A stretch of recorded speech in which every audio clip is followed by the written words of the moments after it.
Hola chicos, today we're going to continue to learn some more about adjectives.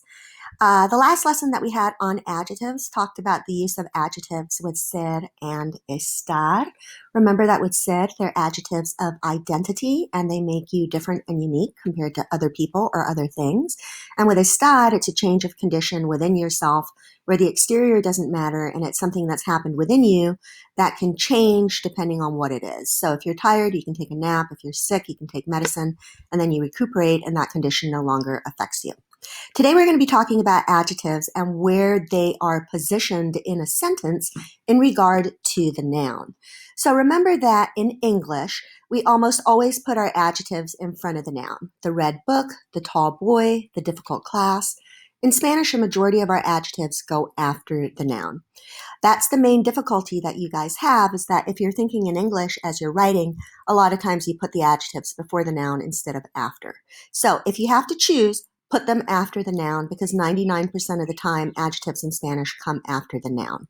Today what we're going to do is we're going to look at some exceptions to the rules. The first thing that you need to know is when in doubt, put the adjective after the noun. Remembering that in English, they always go before, so you have a tendency to put them before the noun. So that's just something to keep in the back of your mind. Anytime that we're talking about possession, so if I'm saying my book, his book, your book, those adjectives are the same in English as they are in Spanish. They come before.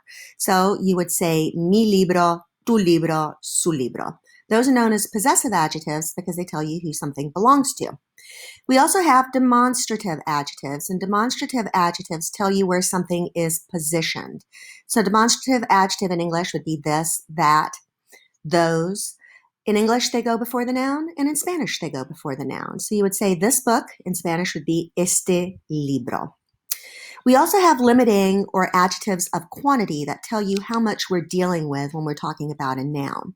In English, those go before the noun. In Spanish, those go before the noun. So anytime that you're talking about how many things you have, I have 5 books, tengo 5 libros. I have a lot of books, tengo muchos libros. So anything that's defining the quantity of the noun also goes before. So keeping in mind that just like in English, if it's a possessive, mine. If it's a demonstrative, situating it in space, this. Or if it's a quantity, 5 or many, all of those come before the noun just like they do in English. Now, one thing cool that we have in Spanish is just how we have adjectives that have different meanings. If you use them with ser or you use them with estar, we have adjectives that have different meanings depending on whether you put them before the before the noun or you put them after the noun. So I have listed these adjectives here with their different meanings and you can memorize them. But another way to remember the different meanings, whether it goes before or after the noun, is when the adjective comes after the noun, it's actually adding more important information about the noun than if it comes before. So if we look at the adjective viejo, viejo can mean 2 things. Viejo can mean it's a long-term relationship, or it can mean something that is very, very chronologically old. So if I say mi viejo amigo, what I'm saying is it's a friend that I have had for a very long time. It doesn't give you any new information about the person. It just tells you that it's a long-term relationship. If I say mi amigo viejo, I am now telling you that I have a friend, and that friend is chronologically old. So adding that somebody is chronologically old is adding more individual information about that person than stating that that person and I have had a long-term relationship. I hope that makes sense.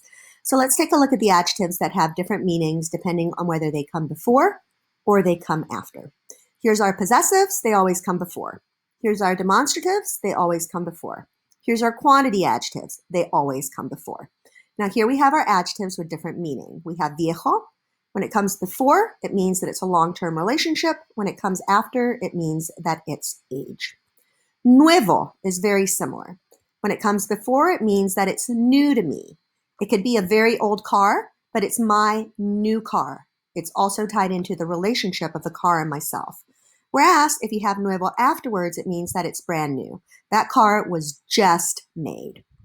Antiguo has that same concept of age versus relationship. So when antiguo is before, we're talking about how it's a former relationship. It's my old teacher. The teacher may only be 30 years old, but it's my old teacher as in it was my former teacher. When antiguo comes after, we're going back to age.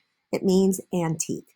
So if we look at these three adjectives, viejo, nuevo, and antiguo, when we're discussing the age, they come after.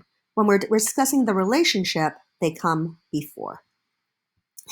Pobre. Pobre can be poor baby, as in, oh, I feel sorry for you and you are unfortunate. That comes before. Again, it's a description of the relationship with this person. When pobre comes after, we're talking about the lack of resources and the fact that they have very little money. Único. When it comes before, it means it's only. She's my only friend. It's my only class. It's my only animal. When único comes after, it means that it is unique. It is different. It is one of a kind. Grande has a spelling change when it comes before, and it also has a meaning change in that it means great. Grande, when it comes after, is simply the size. With all the other adjectives that you encounter, put them after the noun, do not put them before the noun, and remember that we always need to have number and gender agreement. And I'm also reminding you that we have adjectives that end in ista. Those words do not turn into adjectives with isto.